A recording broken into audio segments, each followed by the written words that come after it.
are going to make such a positive impact on the internet. I'm actually so excited because I want girls to feel confident. And my name is Zuza. I'm 12 and I have a cute My Life routine.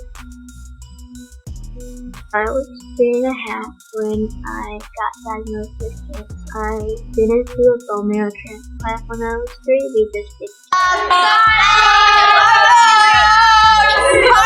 Literally, it's the day after the party, and I got to film 2 clips because it was so busy.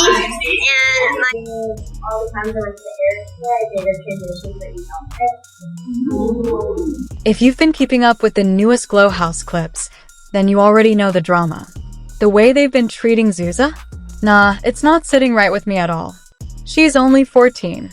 She's battled leukemia and survived 2 bone marrow transplants.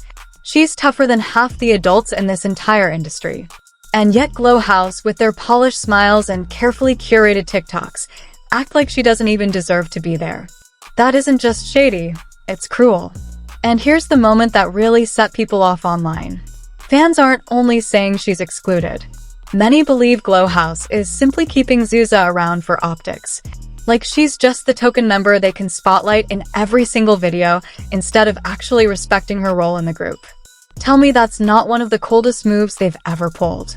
So if you thought this was nothing more than influencer drama, think again, because the evidence is messy, the fan reactions are savage, and the silence from Glow House is deafening. Let's back up, because before diving into the bullying, you need to know who Zuza is and why her story cuts way deeper than Glow House could have predicted. As most people already know, Zuza isn't some random recruit they pulled in for clout. She's 14 today, but her background reaches far beyond influencer culture. People were cheering her on long before Glow House was even a thing. She was diagnosed with acute myeloid leukemia when she was barely 3.5. She went through chemo, relapsed, and ended up needing not 1 but 2 transplants. Most adults couldn't even imagine surviving that. And she endured all of it before finishing elementary school. The way she shared that journey made people feel connected. She showed her beads of courage, with every bead marking treatment, surgery, or a win. The long strings of white beads, each one chemo, just hit different. It wasn't pity, it was proof she's stronger than most twice her age.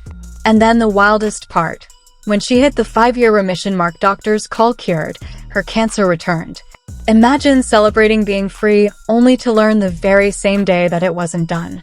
That was her reality. Day of my 5 years, they were celebrating because 5 years means you're cured and won't come back. And then we found out they came back.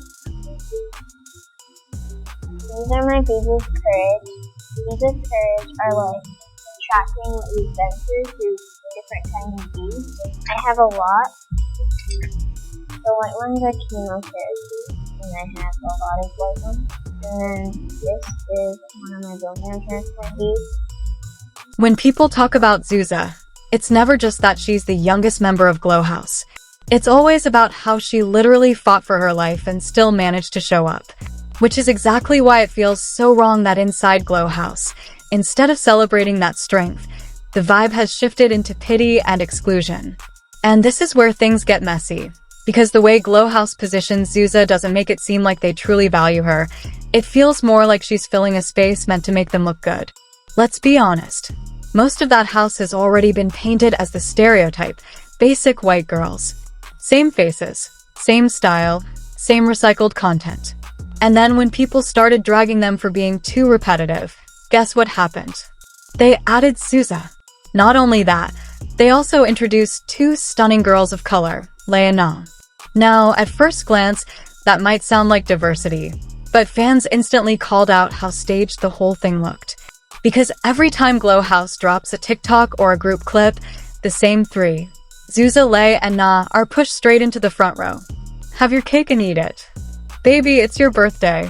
Music, but instead of letting them blend naturally into the group, Glow House keeps shoving them forward like props, sending the message. See, we're diverse. We're inclusive. Stop calling us out. And people online noticed immediately. One viral comment literally said, "You guys can't even defend this. It's so obvious." Their idea of diversity is having a cancer survivor and a couple black girls. That's it. They don't push creativity or representation. They just dance. There's no Asian, no Latina, nothing. They only use them for appearances. And honestly, that hit hard because it's true. This isn't nitpicking. It's people realizing Glow House is way more concerned about optics than actual respect. If inclusivity was real, it wouldn't look forced. But when it feels staged, Zuza, Lay, and not end up looking like decoration instead of genuine members. And once that label sticks, it's nearly impossible to erase. I have so many awkward memories, but my most unforgettable one is probably meeting a supporter in a store. I backed up while leaving, hit my head on a shelf, and I still think about it. Now, in video after video, people notice Zuza constantly being cropped, ignored, or overshadowed. She'll be in the shot smiling, dancing, pulling her weight. Yet in the final edit, she's barely visible, while the favorites dominate the spotlight. Tell me that's not deliberate. Glow House isn't some massive production company. It's just a handful of teens filming clips. So, who is deciding to crop her out or cut her screen time down to 2 seconds while others get 30? And here's the kicker. There's literally a vlog titled Zuza Missed Glow House Austin, so we brought the party to her in Chicago. But when you watch it, Zuza is practically invisible. Her name is in the title, yet she's treated like a background extra in her own storyline. And guys, whether Glow House realizes it or not, small choices like this fuel the bullying accusations. Because once you're already being accused of tokenizing, every edit, every cropped laugh, every skipped frame starts looking like confirmation. Now, here's where things get even clearer. While Glow House sells the image of being one close family, the behind-the-scenes dynamics tell a different truth. Not everyone treats Zuza the same. Let's start positive, because credit is due. Kylie has consistently shown up for her. At only 16, she's the newest addition, and she's been open about her alopecia, an autoimmune condition that causes hair loss. So obviously, I have something about me that's different from most people. I don't have hair. I've had alopecia since I was 2. And honestly, it's made me feel isolated socially. And you are beautiful. Thank you. And because she knows how it feels to be judged for something out of your control, Kylie goes out of her way to include Zuza. Fans have noticed her effort in vlogs and collabs. It's refreshing. I got nuggets, mac and cheese, Chick-fil-A sauce, and a Dr. Pepper. What did you get? Nuggets, fries, ketchup, Dr. Pepper. We just unboxed Glow House summer merch. Music, and then there's Sam.